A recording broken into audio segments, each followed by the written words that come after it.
Hi friends, అందరికీ good morning. Welcome to our channel Shri Padma talks. ఈరోజు ఎటో వెళ్ళిపోయింది మనసు సీరియల్ ఎపిసోడ్ చాలా ఇంట్రెస్టింగ్గా ఉంది ఫ్రెండ్స్. ఇక వీడియోలోకి వెళ్ళిపోదాం. రామలక్ష్మి ఒక చోట నిలబడి ఆలోచిస్తూ ఉంటుంది. వాళ్ళ నాన్న మాణిక్యం వస్తాడు. అమ్మ నేను వెళ్తున్నాను అంటాడు. అయినా కూడా పలకదు. అప్పుడు మళ్ళీ చేయి పట్టి కదుపుతాడు. అప్పుడు మెలకు వస్తుంది. ఏంటమ్మా ఆలోచిస్తున్నావు అని అంటది. దేనికోసం టెన్షన్ పడుతున్నావు అని మాణిక్యం అడుగుతాడు రామలక్ష్మి వాళ్ళ నాన్న రామలక్ష్మిని. అప్పుడు టెన్షనే నాన్న, సీత గారి గురించే నాకు టెన్షన్. ఆ అటాక్ జరిగిన దగ్గర నుంచి, గుళ్ళో ఆ అటాక్ జరిగిన దగ్గర నుంచి నాకు సీతగారి మీద టెన్షన్, ఎప్పుడు ఎలాగుంటుందా అని. ఇప్పుడు ఆ అటాక్ ఎవరు చేయించారో తెలుసుకునే ప్రయత్నం చేస్తున్నాను నాన్న. ప్లీజ్ నాన్న, నువ్వు నాకు ఆ ప్రయత్నంలో సహకరించాలి అని వాళ్ళ నాన్న చేయి పట్టుకుంటుంది. అలాగేనమ్మా, నేను తప్పకుండా నీకు హెల్ప్ చేస్తానమ్మా. అవును, ఆ రోజు నేను అల్లుడి గారు కూడా ఎల్లుంటే ప్రమాదం ఉండును అని అంటాడు మాణిక్యం. సరే నాన్న, ఏం చేస్తాం అంటే, అమ్మ నీకు మీ అత్త మీద ఆ సందీప్ మీదే అనుమానమా అని అడుగుతుంది. అవును నాన్న, వాళ్ళ మీదే నాకు అనుమానం. సరే ఇంకా ఇప్పుడు అవన్నీ కూడా సంపాదించాలి, ఆ ఎవిడెన్స్లన్నీ అంటే ఆ సాక్ష్యాలన్నీ అంటారు.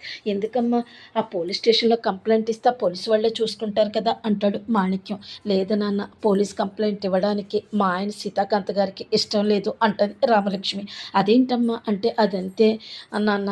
ఇప్పుడు నేను ఇవన్నీ నేను వాళ్ళ అమ్మగారి మీద చెప్పేనా, నేను అల్లుడికి వెళ్ళి మీ అమ్మ మీ తమ్ముడు చేశారని అంటాడు మాణిక్యం. అలా వద్దు నాన్న, ఏమీ ఆధారాలు లేకుండా మా ఆయన నమ్మడు, అందుకనే ఇప్పుడు ఏం చేయాలని ఆలోచిస్తున్నాను అంటది. ఇందులో ఆలోచన ఏవైనా ఆనవాళ్ళు ఏమైనా దొరుకుతాయేమో అని ఆలోచిస్తున్నాను అంటది. ఏముందమ్మా, మన సిరి మెళ్ళో ఆ రోజు లాగేశాడు కదా గొలుసు, అతను ఎవరో సిరి చూసే ఉంటుంది కదా, అతను ఎవరో తెలుసుకోమ్మా. తెలుసుకుంటే ఆనవాళ్ళలో తెలిస్తే మనకు కొంచెం ఈజీ అవుతుంది అంటాడు రామలక్ష్మి వాళ్ళ నాన్న మాణిక్యం. సరే నాన్న, నాకు అసలు ఈ ఆలోచన తట్టలేదు, నువ్వు మంచి ఆలోచన చెప్పు, ఇప్పుడే నేను సిరి దగ్గరికి వెళ్ళి కనుక్కుంటాను అని చెప్పి అంటది. సరే అమ్మ, నేను ఉంటాను అని చెప్పి అక్కడ నుండి మాణిక్యం వెళ్తాడు. సిరి దగ్గరికేమో రామలక్ష్మి వెళ్తూ ఉంటుంది. ఈలోపు గార్డెన్లో కూర్చుంటాడు సీతాకాంత్. అప్పుడు వెళ్తూ ఉంటే అప్పుడు వెళ్తున్నాను అల్లుడు అని చెప్తాడు సీతాకాంత్ వాళ్ళ మామగారు మాణిక్యం. అంటే ఆగు మామ అంటాడు. ఏంటల్లుడు అంటది. అవును, నేను ఒకటి అడుగుతాను, నువ్వు చెప్తావంటే, మీరు అడగండి నేను చెప్తాను అంటాడు. సరే మీ అమ్మాయి రామలక్ష్మికి ఏమంటే ఇష్టం చెప్తావా అంటది. ఎందుకు అల్లుడు అంటే, నీకు ఎందుకు తెలుసుకోవటంలో తప్పు లేదు కదా, ఏమి ఇష్టమో చెప్పగలవా అని అంటే, సరే అయితే మా అమ్మాయికి పండు వెన్నెలలో ఉయ్యాలు ఊగుతూ చంద్రుని చూస్తూ వాళ్ళమ్మ ఆవకాయతో చేసిన అన్నం ముద్దలు తినిపిస్తూ ఉండటం ఇష్టమా అల్లుడు అని చెప్తాడు మాణిక్యం. ఆహా సరే మావ, చెప్పావు కదా, నేను చూసుకుంటాను, నువ్వు వెళ్ళు మావ అంటది. సరే అని చెప్పి అక్కడ నుండి వెళ్ళిపోతాడు మాణిక్యం. ఈలోపు సిరి దగ్గరికి వస్తుంది రామలక్ష్మి. సిరి రూమ్లో బట్టలు మడత పెట్టుకుంటూ ఉంటుంది. సిరి అంటది, ఏంటి వదినా అంటది. అవును, ఆ రోజు నీకు గుళ్ళో మీ అన్నయ్యకి అటాక్ జరిగేటప్పుడు నీ మెళ్ళో ఒక అతను వస్తువు లాగేశాడు కదా, అతను నువ్వేమైనా పట్టగలవా అని అంటది. లేదు, నేను గుర్తుపట్టలేను, ఎందుకంటే తను మంకీ క్యాప్ వేసుకుని వచ్చాడు, అందుకని నేను గుర్తుపట్టలేను వదిన అని అంటది. కనీసం ఏవైనా ఆనవాళ్ళు ఏవైనా చెప్పగలవంటే, అవి కూడా నాకేం గుర్తులేదు వదిన అంటది. అయ్యో అని చెప్పి వెళ్ళిపోతుంది. వదిన, నాకు ఒకటి గుర్తొచ్చింది, అతను చెయ్యి మీద ఒక పాము బొమ్మ అంటే ఒక సర్పం బొమ్మ ఉంది వదిన అని అంటది. నువ్వు చూసావా క్లియర్గా అంటే, అవును నేను చూశాను వదిన, పెద్దగా ఉంది ఆ టాటూ అంటది. సరే అదొక్కటి చాలు నేను ఎంక్వైరీ చేయటానికి అని అంటది.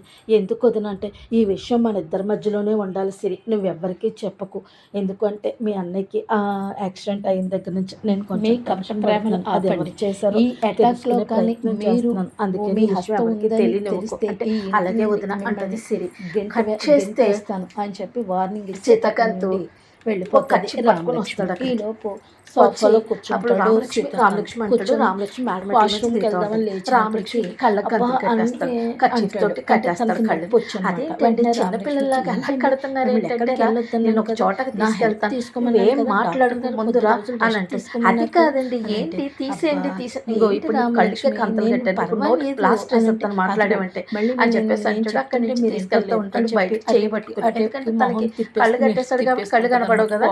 ఈ లోపు ఇదంతా పేరు రామలక్ష్మి అని పెట్టారు, శ్రీవల్లి కానీ చూస్తారు, అలకనంద అని పేరు పెట్టాలి. బావగారేంటి రామలక్ష్మి మాటి అక్కని ఇలా మాటికి కళ్ళగట్టి తీసుకెళ్తాడు, నీకు ఏం జరుగుతుంది అని చెప్పి తీర్చటం అర్జెంట్గా నా అత్తయ్య వల్ల గారికి కాదమ్మా చెప్పాలని గబగబా అంటాడు మేడం సీతక్క. ఎక్కి వాళ్ళ అత్తగారి ఈలోపు దగ్గరికి సరే వెళ్ళిపోతూ ముందు ఉంటుంది మీరు శ్రీవల్లి. పడుకొని ఈ డ్రెస్సింగ్ లోపు చేయలేని మంచం అక్కడ ఒక పడుకోబెట్టి ఉయ్యాలు అరేంజ్ చేసి డ్రెస్సింగ్ ఉంటాడనమాట చేస్తా గార్డెన్. లోపు ఆ నందిని ఉయ్యాల మీద ఫోన్ చేస్తాడు. కూర్చోబెట్టి గబగబా నేను కళ్ళగంతలు నందిని తిప్పుతున్నాను, ఫోన్ నువ్వు దగ్గరికి అస్సలు వెళ్ళి ఫోన్ చూడకూడదు, ఎత్తుతుంది. నేను చూడమన్న వరకు ఈ నువ్వు లోపు ఫోన్ చూడకూడదు మాట్లాడదా అని చెప్పి అన్నప్పటికీ కూర్చోబెట్టి ఉయ్యాల ఊపుతూ ఉంటాడు, కళ్ళగంతలు తిప్పేస్తాడు, ఉయ్యాలు ఊపుతూ ఉంటాడు. ఈసారి తెరు రామలక్ష్మి అంటే కళ్ళు తెరిచి అప్పుడు ఉయ్యాలన్నమాట ఊగటం అంతా పండు వెన్నెల, అక్కడ చంద్రుడు కనపడతాడు. ఓ సంతోషపడుతుంది, వస్తున్నాయి, పండు వెన్నెల, అబ్బా నాకు ఉయ్యాలంటే ఇష్టం, అయ్యో ఆ చంద్రుడు కూడా కనిపిస్తున్నాడు, చందమామ అన్న కూడా నాకు ఇష్టం అని చెప్పి సంతోషపడుతూ ఉంటుంది. కాగు అని చెప్పేసి చెప్పి ఆవకాయతో అన్నం మొత్తం అన్నం తెచ్చానని చెప్పి ఆవకాయతో అన్నం మొత్తులు కలిపి ఉయ్యాలు మాట వినటం కోసం మీరు కుదురుగా ఉంటే మీకు ఒక ముద్దు ఇస్తాను అని అంటది. అప్పుడు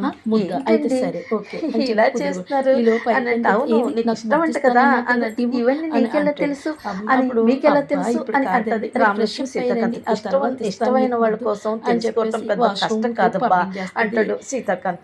సరే అని చెప్పి ఉయ్యాలు ఈ మాటలన్నీ కూడా ఫోన్ ఈ లోపాలను తినిపిస్తూ ఉంటుంది, సంతోషపడిపోతూ ఉంటుంది. ఎందుకంటే ఆన్ చేసి పెట్టేసింది కదా ఫోన్. మా అమ్మని గుర్తు చేశారు, నా చిన్ననాటి జ్ఞాపకాలను గుర్తు చేశారండి, వీళ్ళిద్దరు క్లోజ్ గా ఉండటం భరించలేకపోతూ సంతోషంతో అప్పుడు సీతాకాంత్ హక్ చేసుకుంటారు. ఈ లోపు శ్రీవల్లి వాళ్ళ అత్తగారిని మేడం ఫోటో ఉంటది అనమాట తీసుకుని వచ్చేస్తుంటది అనమాట. రెండు అత్తయ్యగారు రండి, ఏం జరుగుతుందో మీకు చూపిస్తాను రండి, మీ కళ్ళతో చూసి అని చెప్పి బయటకు వచ్చిన తర్వాత వాళ్ళిద్దరు హక్ చేసుకుంటారు అనమాట రామలక్ష్మి సీతాకాంత్. అప్పుడు శ్రీవల్లి అత్తగా శ్రీలత చూస్తుంది, చూసి అలా ఉండిపోద్దన్నమాట. ఏం జరుగుతుంది, నేను అసలు ఈ రామలక్ష్మి భూమి మీద లేకుండా చేద్దామని అనుకుంటున్నాను అని చెప్పి అప్పుడు శ్రీలత అంటూ ఉంటది. అలా చూస్తూ ఉండిపోతుంది శ్రీవల్లి. కట్ చేస్తే అక్కడ డిటెక్టివ్ పెట్టాడు కదా సీతాకాంత్, అంటే తన మీద అటాక్ జరిగింది కదా, అందుకని దాని మీద నందిని మీద అనుమానం, అది కరెక్ట్ కాదా అని తెలుసుకోవడం కోసం ఒక డిటెక్టివ్ పెట్టాడు సీతాకాంత్. ఆ డిటెక్టివ్ డ్రెస్ లో ఉంటాడు. ఈ లోపు ఇప్పుడు ఈ నందిని ఇంటి ముందు ఉంటాడు అనమాట. ఈ నందిని ఇంట్లోకి వెళ్ళాలంటే నేను ఎలా వెళ్ళాలి, నేను నందిని ఇంట్లోకి ప్రవేశిస్తేనే ఆవిడ మూమెంట్స్ అన్ని నేను కనిపెట్టగలను, ఎలాగా అని అనుకుంటుంటాడు. అదే టైంలో నందిని ఇంట్లో పనిచేసే అబ్బాయి అయోమయమన్న పాలు ప్యాకెట్ పట్టుకుని మనసు పాలు తెమ్మన్నారా అమ్మగారు, పెరుగు తెమ్మన్నారా, పాలు తెమ్మన్నారా, పెరుగు తెమ్మన్నారా అనుకుంటూ వస్తాడనమాట. అయోమయం కదా, అతను వేరే అయోమయం కదా. ఈ లోపు అన్న అంటాడు, ఏంటి తమ్ముడు నేనెలా తెలుసు, నన్ను అన్న అని పిలుస్తున్నావు అంటే మన ఇద్దరిది ఒకటే ఊరు అన్న, మీ ఇంటి పక్కన సుబ్బారావు ఉన్నాడే, ఆ సుబ్బారావు కొడుకు నేను అంటే మా ఇంటి పక్కన కుడి పక్కన ఎడమ పక్కన అంటాడు. అబ్బా మీ ఇంటి పక్కన గుడి ఉంటది కదా, గుడి పక్కన సుబ్బారావు కొడుకువా అంటారు.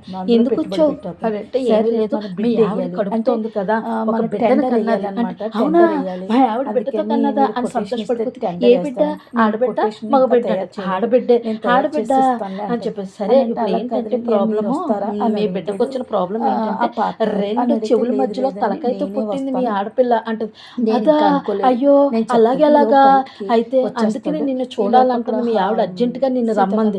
అయ్యో నన్ను చూడాలంటుందా మా ఆవిడ, సరే అయితే మరి నందిని మేడం ఇంట్లో పని ఎలాగా అంటే, సరేలే నేను వచ్చాను కదా, నువ్వు నన్ను తమ్ముడు అని పిలిచావు, నేను నిన్ను అన్న అని పిలిచావు, నువ్వు వచ్చే వరకు నందిని మేడం ఇంట్లో నేను పని చేస్తాను సరేనా, నువ్వు వెళ్ళు అంటుంది. సరే ఈ పాలు ప్యాకెట్ నందిని మేడం ఇంట్లో ఇంకొక ఉంటుందా, ఈ చిల్లర కూడా ఇచ్చాను, చిల్లర అది ఇస్తాడు, సరే నువ్వు వెళ్ళు అని అంటే, ఈ లోపు ఏంటి నా కూతురు రెండు చెవుల మధ్యలో తలకైతో పుట్టిందంట అనుకుంటే ఈ లోపు నమ్మించేది. అలాగే నందిని ప్రవేశించి రామలక్ష్మి నమ్మించాలి కదా, నేను వాళ్ళ ఇంట్లో ఉండాలంటే సరే అని చెప్పి గెటప్ మార్చేసి పని అబ్బాయి రూపంలో వెళ్తాడు. నువ్వు అమ్మగారు అని, నువ్వెవరు, అప్పుడేమో సోఫాలో పేపర్ చదువుకుంటూ ఉంటుంది హాల్లో నందిని, నువ్వెవరు అంటే నేను మీ అయోమయం వాళ్ళ తమ్ముడినండి అంటది. ఎందుకు వచ్చావు అని అంటే, ఏమీ లేదండి, అతను వాళ్ళ ఇంటి దగ్గర నుంచి ఫోన్ వచ్చిందండి అర్జెంట్ అని, అతను వెళ్ళాడు, అతను వచ్చే వరకు మీ ఇంట్లో పని చేయమన్నాడండి అని చెప్పేసి అంటది. హారిక అని పిలుస్తుంది నందిని. హారిక చూడు ఇతను ఏదో చెప్తున్నాడంటే, ఏంటి అంటే అయోమయం ఊరెళ్ళాడమ్మా, నేను పనిలో అయోమయం వచ్చే వరకు చేస్తాను, ఇదిగో మీరు పాలు ప్యాకెట్ తెమ్మన్నారట కదా, ఇగో పాలు, ఇగో చిల్లర ఇదిగో అని చెప్పి ఇచ్చేస్తాడు. సరే ఈ కిచెన్ ఇటువైపు ఉంది, టీ తయారు చేసుకునిరా అంటే, అలాగే అమ్మగారు అని అక్కడి నుంచి వెళ్ళిపోతాడు. అమ్మయ్య ఎలాగైతేనో నందినిని నమ్మించాను, ఇంకెక్కడి నుంచి నా ప్రయత్నం చెయ్యాలి అని చెప్పేసి అనుకుంటూ ఉంటాడు ఆ డిటెక్టివ్. కట్ చేస్తే అక్కడ రామలక్ష్మి ఆఫీస్కి వెళ్ళడానికి రెడీ అవుతూ ఉంటుంది. ఈలోపు లోపలికి వస్తుంది. లోపలికి వచ్చినప్పటికి అన్ని ఫైల్స్ తన ఆఫీస్కి పట్టుకెళ్లాల్సినవి అన్నీ టిపాయి మీద సర్దేసి ఉంటాయి. ఏంటి ఇవన్నీ ఎవరు సర్దారు అని అనుకుంటూ ఉంటుంది. ఈలోపు రామలక్ష్మి గుడ్ మార్నింగ్ అనుకుంటూ టిఫిన్ పట్టుకుని వస్తాడు సీతాకాంత్. ఏంటండి ఇవన్నీ మీరు అరేంజ్ చేశారు, ఏంటి ఇవన్నీ అంటుంది. అంటే అదేంటి నువ్వు ఆఫీస్కి వెళ్తున్నావు కదా అందుకని అని.